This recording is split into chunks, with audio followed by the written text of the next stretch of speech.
Hello everyone. अभी तक हमने देखा कि होम ऑटोमेशन आईओटी में और देन कैसे ऑन ऑफ होती है लाइट, ये सब। तो आज उसके रिगार्डिंग हम एक प्रैक्टिकल सेशन भी देखने वाले हैं, एलईडी ऑन ऑफ, जो आपने TYCS में भी देखा और ये प्रैक्टिकल आपको TY में भी है। ओके, सो आपको ऑलरेडी पता है ब्रेडबोर्ड ही क्या होता है, फिर भी एक रिवीजन के मैं आपको इतना बताना चाहती हूँ। ये ब्रेडबोर्ड एक ये प्लास्टिक रेक्टेंगल बॉक्स होता है, ओके, जो आपने ऑलरेडी देखा है। अब इस ब्रेडबोर्ड में सेगमेंट्स होती है ABCD, देन यहाँ पे ये बंच ऑफ होल्स होते हैं। With the help of this hole हम लोग क्या करते हैं, अपने प्रैक्टिकल, अपने मिनी प्रोजेक्ट को यूज करते हैं या प्ले करते हैं। सो यहाँ पे आप देख सकते हो कि ये जंपर वायर्स है, एक फीमेल एंड मेल। तो ये female and male jumper wires क्या होती है, इस ब्रेडबोर्ड में कनेक्ट करने के लिए हम यूजफुल होता है। देन एलईडी ऑन ऑफ का जो प्रैक्टिकल है, इसके लिए we require LED also, right. तो इसका कनेक्शन कैसे होगा, सी ओके। अब इसका कनेक्शन एलईडी को हमने कैसे पुट किया, resistor to supply the power, then jumper wire हमने जंपर वायर हमने जीपीआई पिन्स में लगाया, ओके। तो हमने इसको कनेक्शन पास किया, कौन सी वायर्स किस पिन में लगाना है, ये सब, ओके। यहाँ पे देन हमने देखो यहाँ पे हमारा इम्पोर्ट RPI ये कोड है, इस कोड के थ्रू हम लोग ये वो कोड हम रन करेंगे। मतलब यहाँ पे import RPI GPI pin, then time, कितना टाइम ये एलईडी ऑन ऑफ रहेंगी। जैसे कि यहाँ पे हमने 3 सेकेंड, आफ्टर 3 सेकेंड ये स्लीप मोड पे चली जाती है, then on off.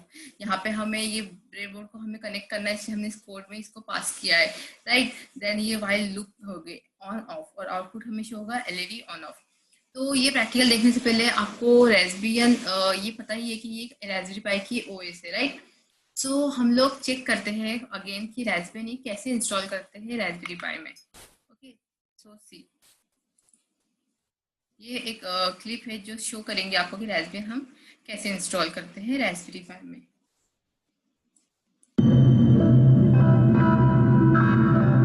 How to install operating system in your Raspberry Pi. First, you need to format an SD card of 8 gigs or more as FAT file system type.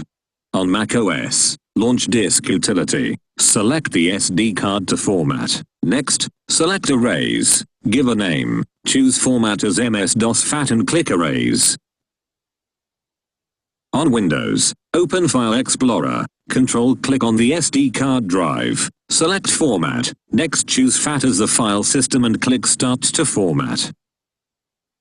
Now you can install the operating system. From raspberrypi.org, download Noobs, the easy operating system installer. Next, unzip the Noobs zip file, and paste all the files and folders inside the uncompressed Noobs folder right to the SD card.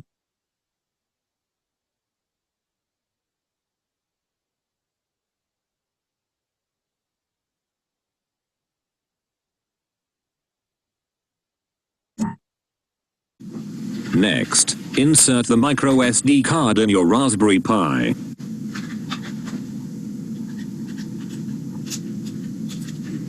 Plug a mouse or keyboard.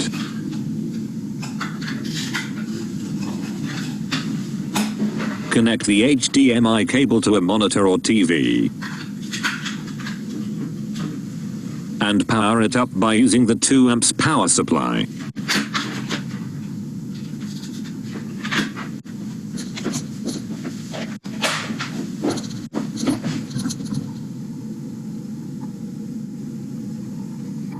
Next, select Raspbian. Click to install. And wait until finished installing Raspbian operating system.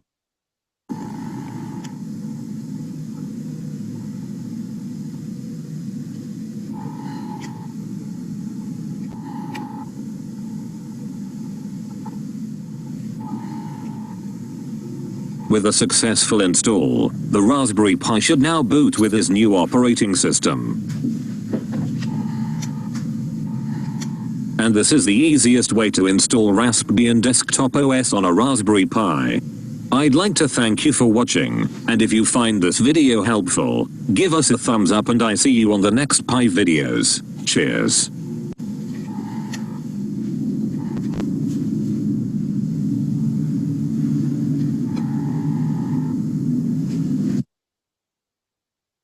Growing businesses need a hosting solution that is powerful yet easy to manage. Let's look at how business hosting is a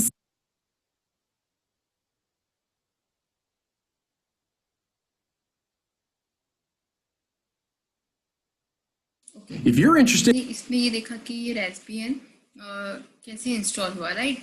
तो अभी हम लोग next practical clip में, मतलब next YouTube की clip में देखने वाले हैं कि एलईडी ऑन ऑफ कैसे होता है और उसको कैसे ज्वाइन करते हैं, एक with the help of one YouTube clip. Okay,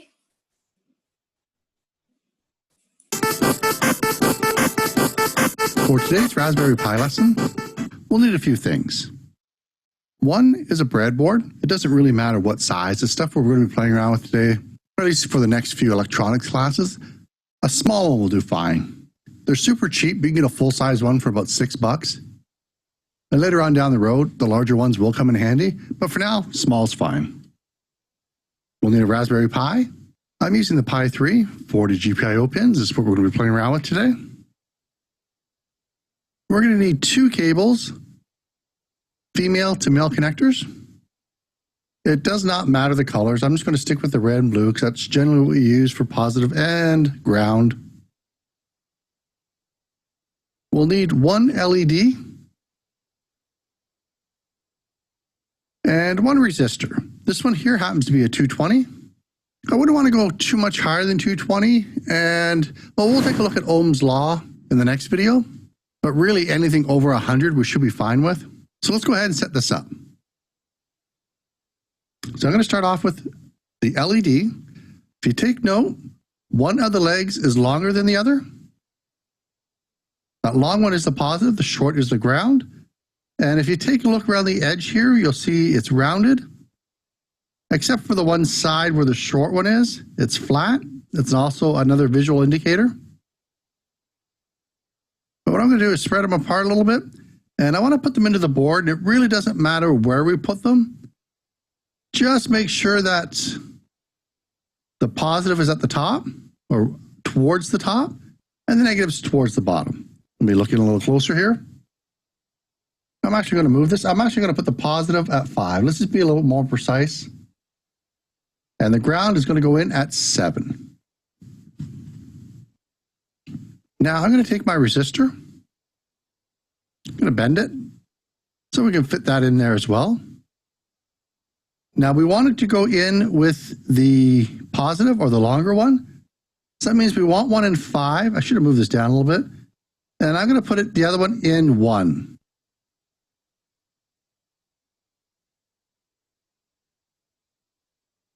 There we go. Make sure it stays in the same column. And while we're looking at the columns, just have a quick explanation how this works. All the currents that we're going to be working with for these rows that we're working with today, they go across. So the fact that we have the positive for the LED in the one side of the resistor in the same row, it's essentially the same as soldering them together. If we added something else into this exact same row, going somewhere else, maybe down here, it'd be like adding that as well. So just keep that in mind. Anything going across when you're in this section here in the rows are combined. So let's go ahead and start working with our cables.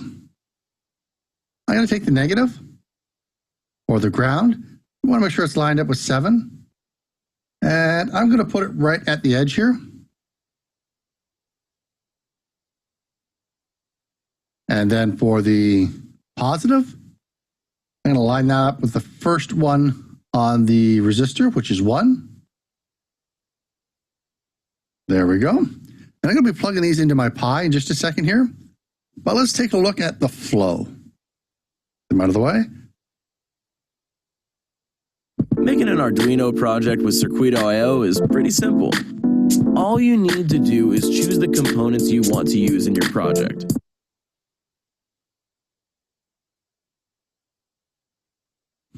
So we're going to have power coming in the red. It's going to go across, hit this resistor, which is going to lower the current that's passing through. And it's going to drop it off in row 5, which of course is connected to our positive on the LED. So it's going to light the LED up, come down the ground, flow across the ground line into this blue one, and we're going to connect this to the ground on the Pi. Sometimes you'll see it hooked up without a resistor, and you really shouldn't do that, because if you get a spike going through, not only could you fry your LED, but you can also damage the GPIO pins on your Raspberry Pi. So make sure to always use a resistor. So I have this little handy dandy chart that I've grabbed off the internet. I'm going to throw a link to it down below. But while I have it out here, let's take a look. I'm going to connect the blue to a ground. And I actually really like this chart simply because everything's color coded for me. And it's nice and big. You can get small one of these that actually fit over the actual GPIO pins on your Raspberry Pi. I don't really like them because they're too small and I'm old. So anyway, I want to connect the blue to the ground, which is pin 6. And the way I've got mine situated, it should be this way. And then I just want a basic GPIO pin. Anyone will do, but I'm just going to take a basic one. So I'm going to use GPIO 4, which is pin 7. And take note how they're numbered. So we start here, 1, 2, 3, 4, 5, 6, 7. Now let's take a look at the Raspberry Pi. So I've got the Raspberry Pi in my hand. Power's on this side. My GPIO pins are on this side. And USB and Ethernet are on this side. This very first pin here to the right, well, it's to my right, to the top for you. This is pin 1. So 1, 2, 3, 4, 5, 6. I'm actually going to have to take my glasses off to see this. So we wanted this connected to pin 6 for the ground. And then pin 7, which is GPIO 4. There you go, which is the 4th one down. So that should be everything we need. Let me just quickly double check. Make sure they're all the way down and fits snugly on there. All right, I'll set that down. I'm going to hook up my Ethernet. And I'm going to remote connect to this.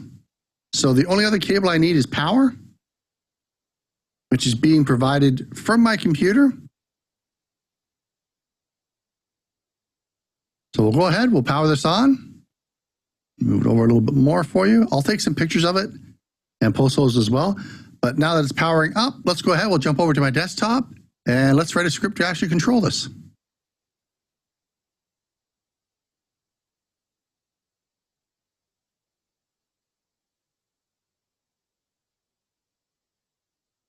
Now I'm going to connect to my Raspberry Pi remotely. If you do not want to use a remote connection, you can go ahead, just hook it up to a monitor if you want, and we'll connect directly into it.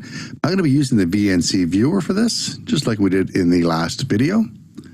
So we'll go ahead, we're going to connect to the desktop, and we'll come to the Raspberry Pi menu drop-down, come down to programming, and I'm going to be using Python 3 for this. So go ahead, click that.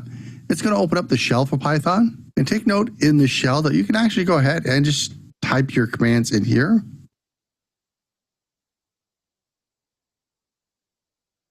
And they will execute, but I like to create scripts for everything. Even if it's going to be something simple like we're working on today, where all we're going to do is just light up that one LED. So I'm going to come over to the File menu and select a new file. That'll open up a new one over here. And we'll just go ahead and start at the top. Commenting in Python for at least a single line, you can use the hash mark, and I'm going to use this just to name my script.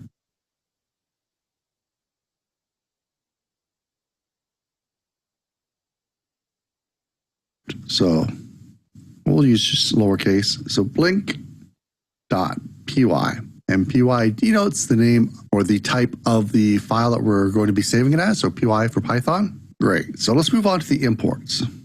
I am going to need the time library, so I'll go ahead and grab that. And I'm also going to need the Raspberry Pi. Man, it's going to be one of those days for typing, isn't it?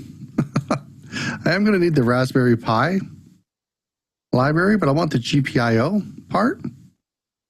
And I want to reference that as GPIO. Great. So for those that usually follow along with my Unity tutorials, these are your using statements. So next I want to go ahead and tell it to start setting up the Broadcom chip. So we'll say GPIO.setMode, and we'll be setting the GPIO.BCM for Broadcom. And now we want to go ahead and set up that pin 4 so we can start sending output to it. GPIO.setOut. set up the pin we want, which is 4, and then we're just going to tell it that it's a GPIO.out. Now let's go ahead and actually send some output to it. So GPIO dot the pin we set up, which was 4, and then we're just going to say true. Then we're going to use this time library to pause for 1 second and then turn the light off. So GPIO, oops, sorry, no, we got to pause next. So it's time.sleep. And this is in seconds, so we'll just say 1. Then I'm going to copy this line up above. Whoops. Got to use Control to copy. So highlight the line, Control C, come back down, Control V. Now we're just going to go turn the light off. That is it. We are done. Now I want to point out that these true and false statements, sometimes you'll see it written a little bit different. And they all do the same thing. Sometimes you'll see it written as GPIO.high instead of true. Sometimes you'll just see it written as a 1. And then to turn it off will be GPIO low or 0. All of them work. I just tend to stick with the true and false for some reason in my mind. It just clicks better. Whatever works for you. There's 3 ways to do it. Pick one. So I'm going to go ahead and save my script off. And I'm going to save it directly to the desktop. And I'm going to call it blink.py. We'll go ahead, save that off, and then just run it. And there's a couple of ways we can run it. Come to the run menu, and I just hit F5, but you can also click it if you want.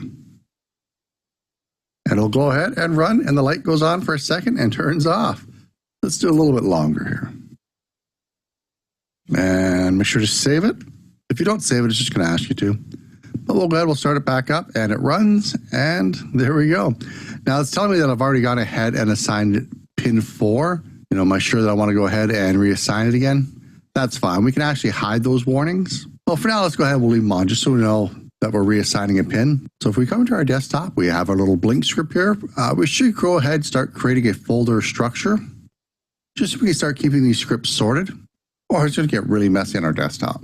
So for a challenge, since we know how to go ahead and pause and we know how to go ahead and turn the lights on and off, try to set up an SOS signal with your little light. I've got a red light here.